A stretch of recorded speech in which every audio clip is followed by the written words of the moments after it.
할렐루야. 우리 함께 사도신경으로 우리 신앙 고백하시면서 주님 앞으로 나아가겠습니다.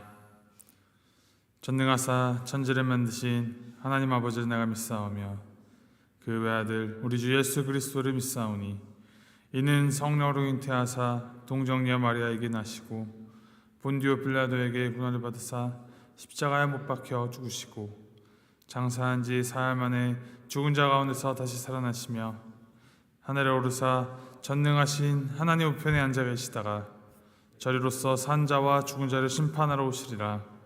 성령을 믿사오며 거룩한 공예와 성도가 서로 교통하는 것과 죄를 사하여 주신 것과 몸이 다시 산 것과 영원히 산 것을 믿사옵나이다. 아멘. 찬송가 263장 우리 함께 찬양하시겠습니다. 263장 이 세상 험하고 우리 함께 찬양하시겠습니다. 263장 함께 찬양하시겠습니다.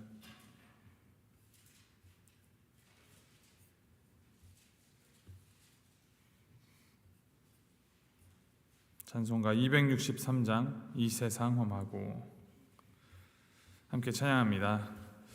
이 세상 험하고 나 비록 약하나 늘 기도 힘쓰면 큰 권능 얻겠네. 주의 은혜로 대속받아서 비와 같이 붉은 죄 눈같이 이겠네. 주님의 권능은 한없이 크오니 돌 같은 내 마음 곧 녹여주소서. 주의 은혜로 대속받아서 비와 같이 붉은 죄 눈같이 이겠네. 내 맘이 약하여 늘 넘어지오니 주 예수 힘주사 굳세게 하소서. 주의 은혜로 대속받아서 비와 같이 붉은 죄 눈같이 이겠네.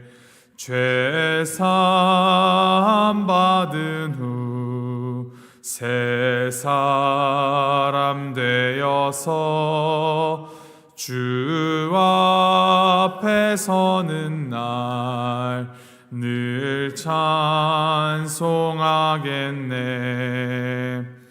주의 은혜로 대속받아서 비와 같이 붉은 죄 눈같이 이겠네. 아멘.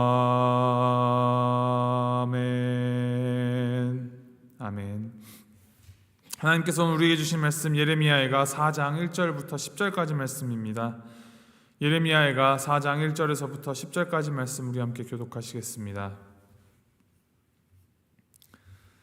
예레미야가 4장 1절부터 10절까지 말씀, 제가 4장 1절 말씀 먼저 읽도록 하겠습니다. 슬프다. 어찌 그리 금이 빛을 잃고 순금이 변질하였으며 성소의 돌들이 거리 어기마다 쏟아졌는고.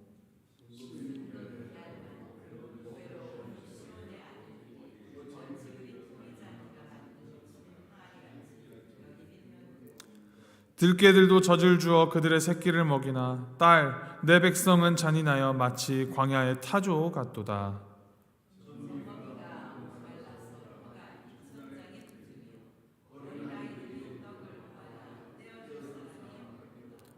맛있는 음식을 먹던 자들이 외롭게 거리거리에 있으며 이전에는 붉은 옷을 입고 자라난 자들이 이제는 거름더미를 안았도다.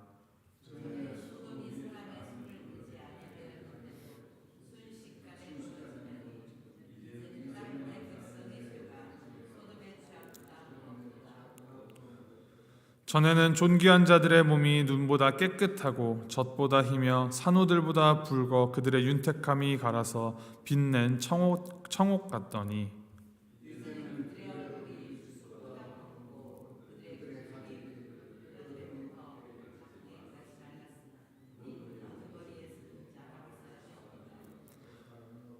칼에 죽은 자들이 줄여 죽은 자들보다 나음은 토지 소산이 끊어짐으로 그들은 찔림받은 자들처럼 점점 쇠약하여 가미로다. 딸 내 백성이 멸망할 때에 자비로운 부녀들이 자기들의 손으로 자기들의 자녀들을 삶아 먹었도다. 아멘. 이 오늘 본문 말씀은 예루살렘이 이 바벨론에 함락되기 직전에 바벨론에 의하여서 성이 포위되어서 겪은 이 참혹한 참상에 대한 예레미야의 탄식 섞인 기도입니다. 한때 금처럼 빛나고 순금처럼 보배로운 백성으로 불렸던 이 이스라엘과 예루살렘 성전은 그 빛을 완전히 잃고 예전의 영광은 온데간데 없이 이제 굶주림에 지쳐 간신히 목숨만 부지하고 있는 비루한 사람들로 남겨져 있습니다. 성소의 돌들도 이제는 길바닥에 구르는 돌이 되고 말았고 하나님의 백성이 전에는 순금과 이 보배에 비유되었는데 이제는 질 항아리 그 조각처럼 되어버렸다라고 합니다. 이 이어지는 본문은 더욱 가슴 아프고 참혹한 모습들이 기록되어 있습니다. 이스라엘 백성들의 이 삶을 마치 짐승과도 같은 들깨와 타조에 빗대어서 설명하고 있습니다. 이 3절 말씀에 기록된 들깨는 자신의 새끼도 제대로 잘 보살피지 않는 잔인한 짐승으로 알려진 동물인데 이스라엘 백성을 이 들깨보다 더 잔인한 모습으로 전락하였다고 탄식하면서 자기가 낳은 알이 어디 있는지조차 모르는 미련한 타조처럼 자기 자식을 기르고 살리는데 관심조차 기울이지 않는 그러한 민족으로 빗대어 표현하고 있습니다. 4절 말씀에 보면 젖먹이가 목말라서 혀가 입천장에 붙으며 어린아이들이 떡을 구하나 떼어줄 사람이 없도다. 이 부모는 굶을지언정 자식은 무엇 하나라도 먹이고자 하는 것이 모성애이고 또 부모의 마음인데 이 언제 끝날지 모르는 이 극심한 고통 가운데 부모가 자식 챙기는 그 마음마저도 잊어버릴 정도로 환난과 굶주림이 얼마나 극심하였는지를 이 말씀을 읽으며 짐작할 수 있습니다. 최우선으로 보살핌 받아야 할 이 젖먹이들과 어린아이들마저도 굶주림에 시달릴 정도로 극도의 기근의 상태에 빠져 있는데 백성이 이 굶어 죽은 자기 자식을 삶아 먹는 그러한 끔찍한 지경에 이르렀는데도 자기 백성을 도울 수 없는 절망적인 상황에 놓여 있다 합니다.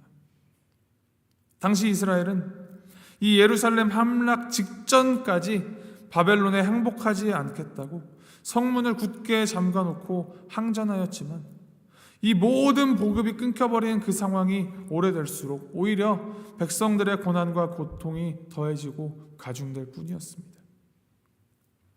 6절 말씀에 이렇게 기록합니다. 전에 소돔이 사람의 손을 대지 아니하였는데도 순식간에 무너지더니 이제는 딸 내 백성의 죄가 소돔의 죄악보다 무겁도다. 흔히 성경에서 가장 타락하고 죄가 많은 도시를 소돔으로 표현합니다. 그 죄악이 너무 심하여서 하나님께서 작정하시고 심판하신 곳, 단숨에 불로 멸하시어서 심판하신 그 심판하시는 하나님을 보이는 상징적인 도시가 소돔입니다. 오늘날에도 소돔 하면 죄악이 가득한 악함의 상징으로 쓰이고 있죠. 그런데 오늘 말씀에 내 백성 이스라엘의 죄가 소돔의 죄악보다 무겁도다라고 탄식합니다. 이스라엘이 범한 그 소돔보다 무거운 죄, 그것이 무엇이겠습니까? 하나님을 외면하고 하나님의 말씀에 불순종한 것이죠. 하나님께서 허락하셨던 이 금과 또 순금과 같았던 영광의 도시, 영광의 성전 예루살렘, 그 영광이 자기 것인 줄 착각하고 하나님을 외면하고 자신의 영광에 취해서 하나님의 말씀에 귀 기울이지 않아서 심판을 받게 된 것. 선지자 예레미야를 통하여서 하나님께서 지속적으로 예루살렘이 징계를 받을 것이니 바벨론에 항복하라라는 이 눈물 섞인 호소에도 끝까지 그 징계를 피하려 성문을 굳게 닫고 항전하면서 주변 국가로부터 도움을 청해보려 하는 그 인간적인 모습, 이스라엘의 불순종이 소돔의 죄악보다 더 무겁다라고 하십니다.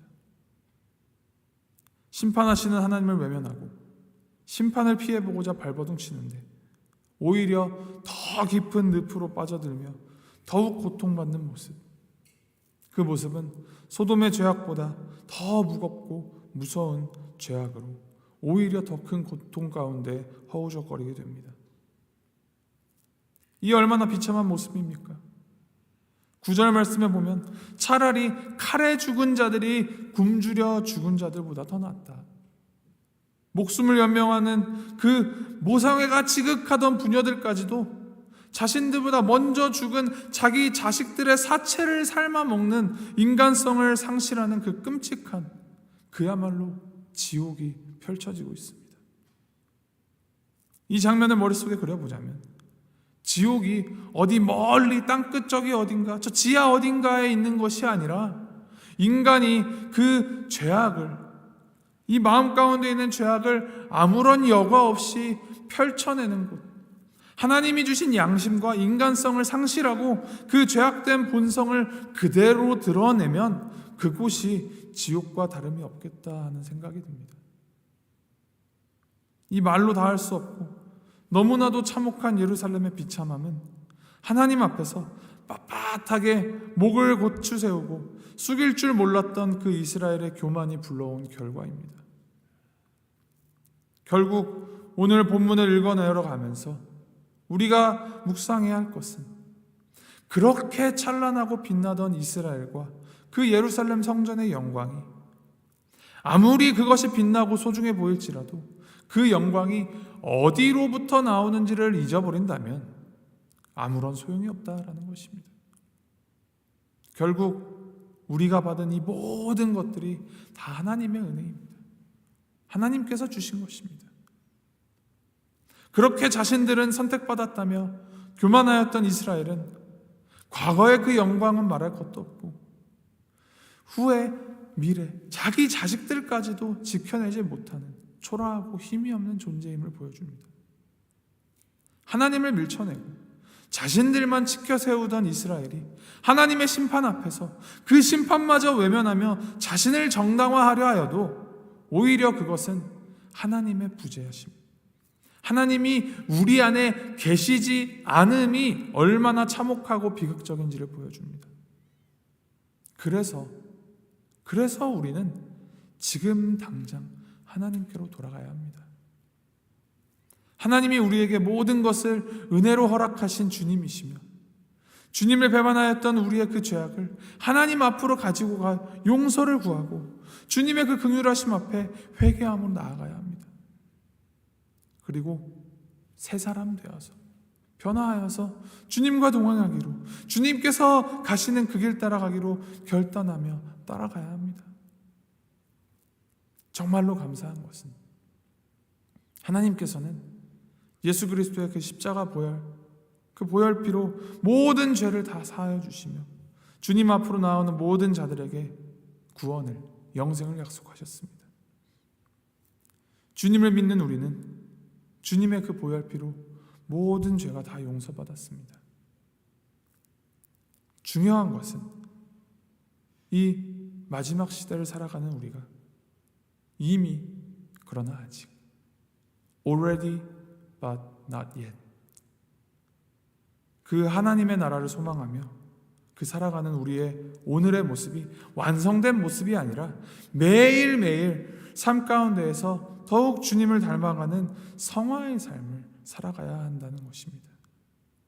그러한 성화의 삶을 살아내는 것이 주님을 믿는 참된 믿음을 가진 자들의 삶입니다. 그래서 더욱 우리는 주님을 붙잡고 주님 앞에 엎드려 그 주님의 뜻을 구하며 살아가야 합니다. 오늘 하루 살아가시면서 이 말씀 가운데 기록되었던 이 잔인하고 참혹한 모습이 저 옛날 그 사람들의 이야기가 아니라 하나님을 외면한 우리 안에서도 언제든지 일어날 수 있는, 나도 그렇게 될 수 있는 죄악된 모습임을 우리가 명심하면서 우리를 위하여서 흘리신 주님의 그 보혈의 공로를 더욱 의지하여 주님 앞에서 주님과 동행하며 살아가시길 바랍니다. 하나님을 떠난 삶이 가장 비참한 삶임을 기억하면서 예루살렘은 그 성이, 그 비참함이 우리의 삶에 재현되지 않도록 늘 주님의 품 안에서, 말씀 안에서 주님과 동행하며 기도함으로 주님 앞으로 나아가는 우리의 오늘의 삶이 되기를 주님의 이름으로 소망하고 축복합니다. 함께 기도하시겠습니다.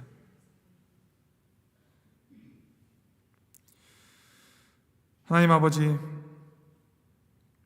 주님의 자녀로 하나님의 사랑 가운데 기쁨을 누리며 하나님만을 바라보며 사는 것이 가장 행복하고 가장 기쁜 모습임에도 불구하고 그 영광이 나의 것으로 착각하여서 하나님의 말씀을 거역하고 죄악을 저지르며 하나님 이외의 것들을 의지하려는 우리 인간의 연약함과 또 완악함의 결과가 얼마나 비참한지를 말씀을 통하여 깨닫게 해주시니 주님 감사드립니다. 우리 안엔 선한 것이 하나 없으며 하나님이 아니고서는 하나님이 없는 곳이 지옥과 같음을 기억합니다. 주님, 자격 없는 우리를 용납하여 주시고 흘려주신 그 주님의 보혈피 온전히 의지하여서 주님 앞으로 나아갑니다. 주님을 내 마음에 참된 주님으로 모시고 온전히 주님의 뜻을 따라 살아가며 주님 닮은 삶 살아가는 우리가 되도록 주님 인도하여 주시옵소서. 우리를 사랑하여 주시고 우리를 다시 회복시키시는 그 하나님의 은혜와 사랑을 늘 기억하며 주님 손 꼭 붙잡고 살아가는, 주님이 원하시는 삶 살아가는 우리가 되도록 함께하여 주시옵소서. 감사드리며 우리 주 예수 그리스도의 이름으로 기도합니다. 아멘. 하늘에 계신 우리 아버지여, 이름이 거룩히 여김을 받으시오며 나라의 마옵시며 뜻이 하늘에서 이룬 것 같이 땅에서도 이루어지이다. 오늘날 우리에게 일용할 양식을 주옵시고 우리가 우리에게 죄 지은 자를 사하여 준 것 같이 우리의 죄를 사하여 주옵시고 우리를 시험에 들게 하지 마옵시고 다만 악에서 구하옵소서. 대개 나라와 권세와 영광이 아버지께 영원히 있사옵나이다. 아멘.